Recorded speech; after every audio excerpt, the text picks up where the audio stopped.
Okay, so guys, there are days when the 7:30 a.m. me waking up, them sleeping works. But there are days na hindi. Like today. Hindi ko alam ba't gising na siya. Ba't gising ka na? Bakit gising ka na?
Okay guys, hi! I'm in the kids' room as you can see, and I'm waiting for my counselor online. So there's always this one day in the week where I do my grief counseling. Today is the day. While I'm waiting, I'm gonna take the time to explain a little bit of like how my mornings vary in the week. So I've got a couple of things in the week in my mornings na paulit-ulit.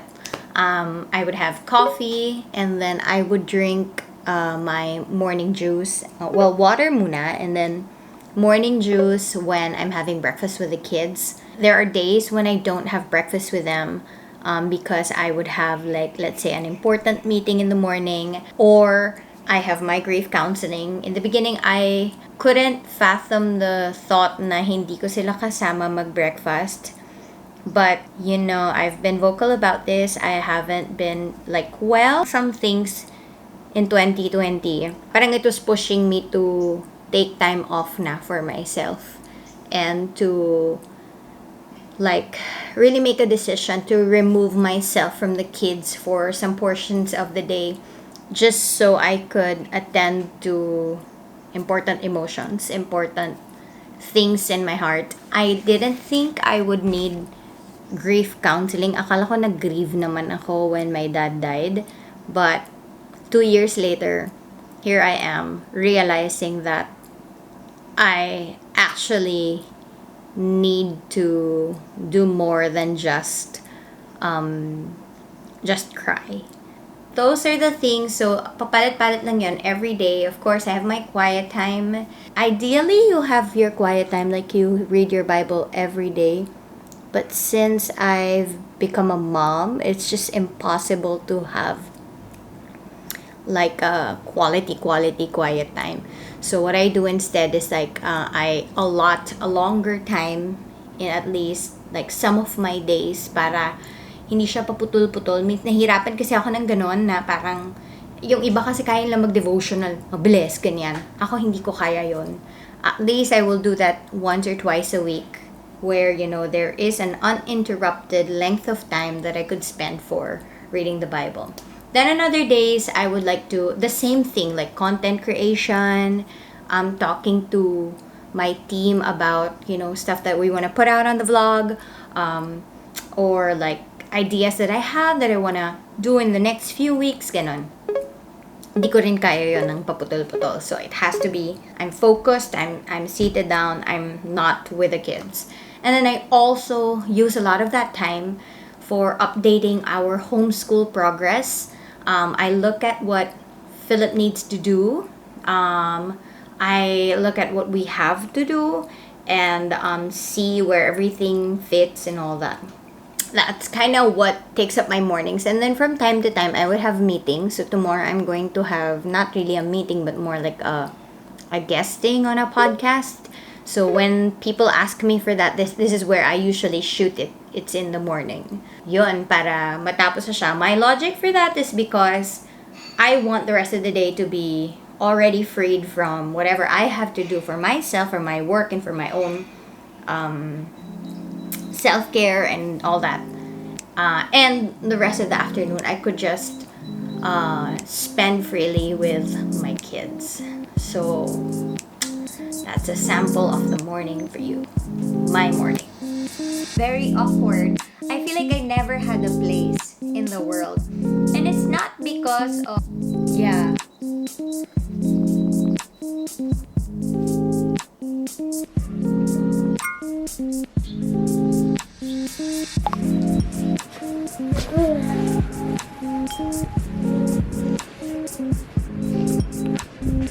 Gosh. Wow. And then show Papa. Show Papa. Go.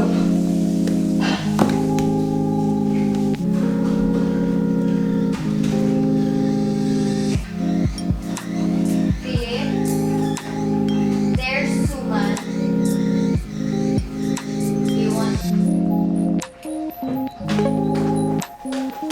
your pens are here, so you can just get your pen. Fast migration. Cranes take turns to lead their flock, the feathered arrow.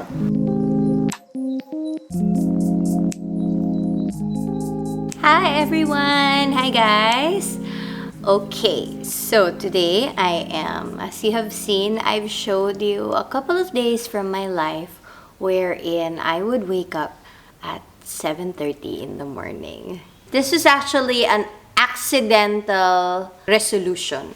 I'm not big on resolutions because I feel like medyo dudera ako sa mga ganyan, yung mga pauso na gawin mo to, gawin mo yan, ganyan. Kasi feeling ko, kahit naman may program ka, kung wala talaga sa puso mo na magbago, mahirap talaga magbago. Although meron naman talagang naidudulot yung parang sabay ka sa season na lahat bago. So maybe, you know, you could ride that energy and it will help you jumpstart something in your life. I do believe in that pa rin.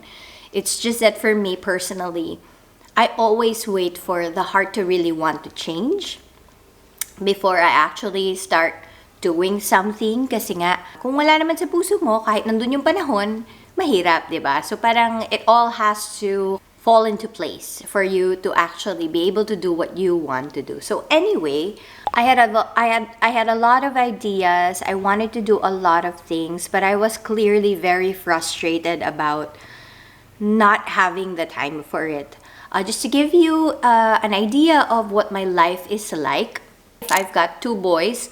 The firstborn is 7, and the secondborn is almost 2. 2 very different seasons.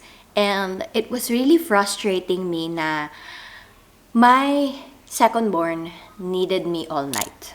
And basically all day. I exclusively breastfeed.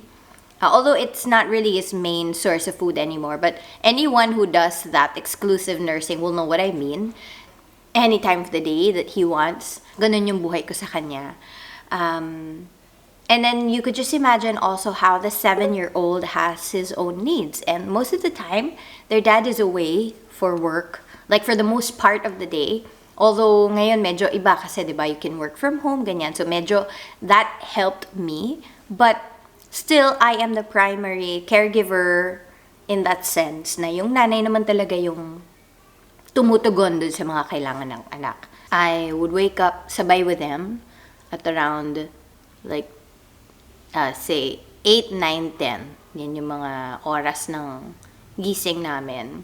The reason why I wanna wake up that late is because I am tired from the day before. I feel like that's a way for me to catch on sleep and rest and all that. So when we wake up, of course, we have breakfast. We have a slow morning, and then little after breakfast, I would already prepare for homeschooling. And then after we homeschool, of course, I kind of feel bad because that's like a few hours away from the second born.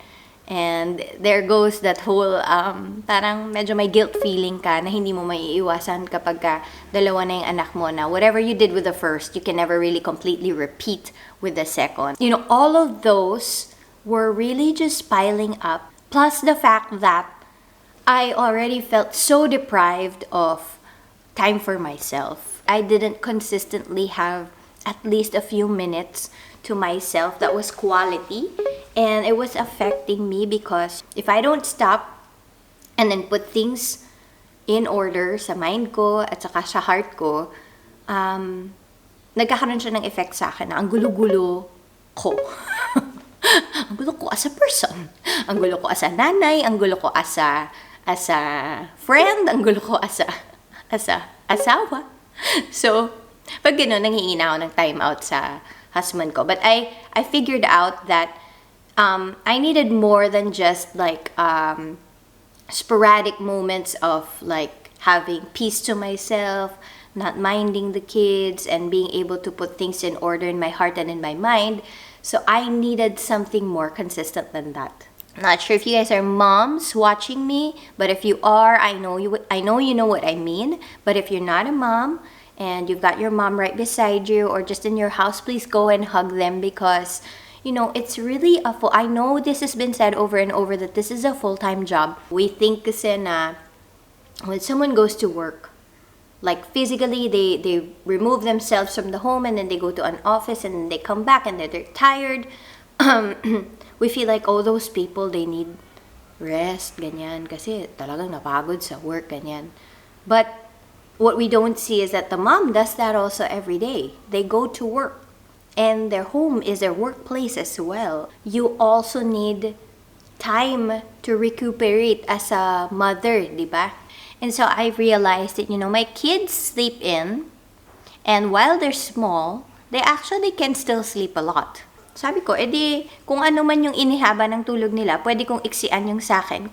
If it means that I could have good time to nourish my mind and my heart, na wala sila, na hindi nila ako ginugulo. Sabi ko, sige, subukan natin yung 7:30 in the morning na gising. Feel ko that's a safe time for me to wake up. I don't think the kids are gonna be awake at 7:30, and so I started doing that. Well, one is, na-declutter na talaga yung isip ko.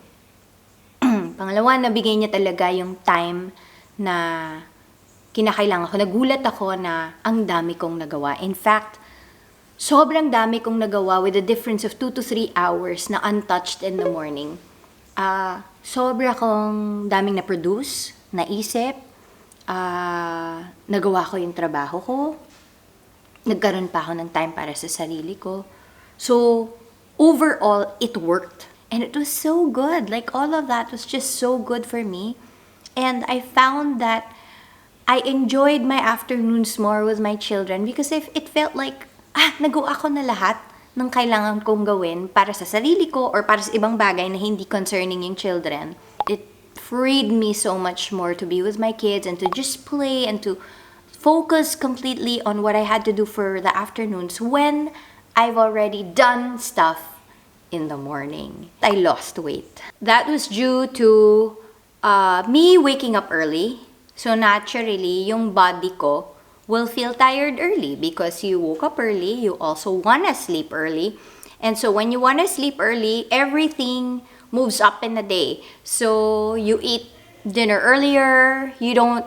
Kasi ang tendency, di ba, pagka napupuyat ka, dun ka kumakain ng madami. Kasi gising ka pa rin di ba? Parang naturally, yung katawan mo magugutom, ganyan.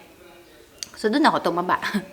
Na ang haba-haba nung araw ko. Tapos sa buong araw na yon, kumakain ako. Tapos minimal movement and all that. But, yeah. So, that's kind of like one unintended benefit na hindi ko talaga plinano. But it really helped me to lose weight. It made me less stressed. I'm not cramming too many things.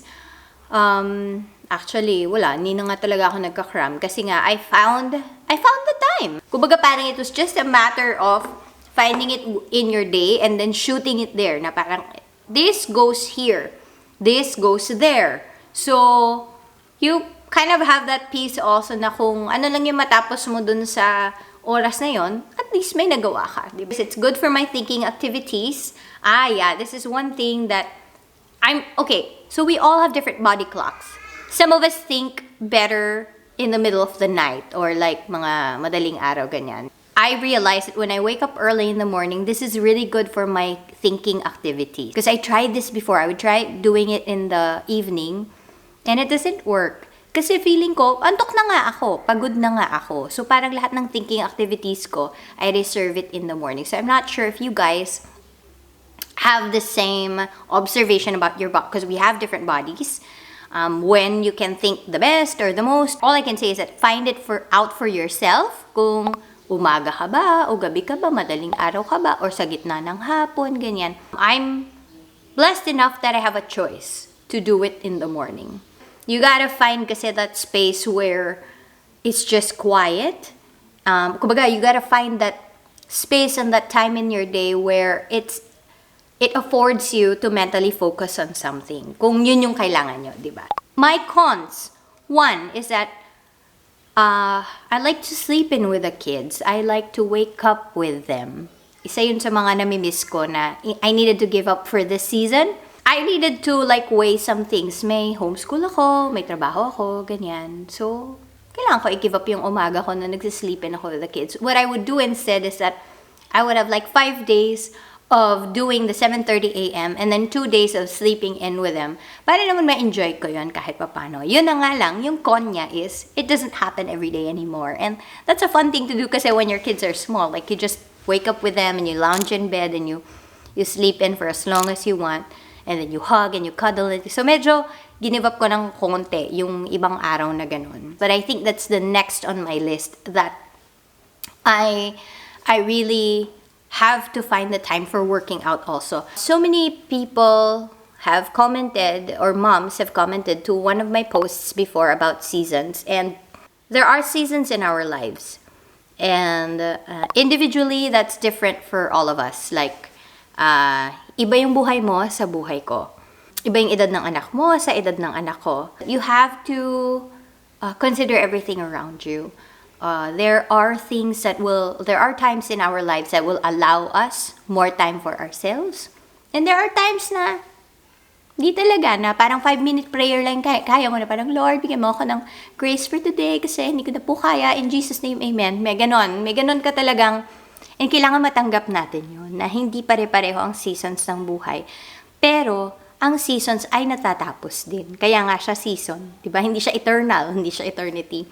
And sometimes when we're in that season where we're so deprived of time for ourselves, just a little bit of space where you can think well, I think it's helpful to remember that this too will end, that the season is not going to last forever, and we just need to ride it out. Yun, I guess that's one thing I wanna share with you if you're really someone who's like, I can't do it all in the moment. I do remember this is from Sheryl Sandberg. She mentioned this in her book, that where somebody asked her, how do you do everything? And her answer was, well, I don't. And that's the fact of life. Na, how do we do everything? I don't think anyone can do everything. Life really involves a lot of choosing, and we only have 24 hours in a day. We wanna do 48 hours worth, but we have to prioritize. In those 24 hours, that's my reality, my 24 hours. What can I do? What would I like to do first? What would I be okay to let go? And so that ends my I woke up at 7:30 a.m. every day and here's what happened vlog. I hope you learned from what I learned, and the kids really want to go out already and be on this floor, so I have to stop this vlog already. But thank you for watching. Tell me if you have your own habits that help you within the day. I'm not saying that you gotta wake up at 7:30 a.m. every day. I'm just saying that find that time for you. If that's 3:30 in the morning for you, then go ahead. I've got a friend who wakes up at like 5 in the morning every day. I can't do that. Find the time that works for you, but whatever time you find, decide to really wake up on that, or like do whatever you've decided to do within those hours, and be consistent about it and see how it'll change your life. Thank you for watching. Please subscribe if you haven't yet, and I'll see you again on the next vlog. Bye.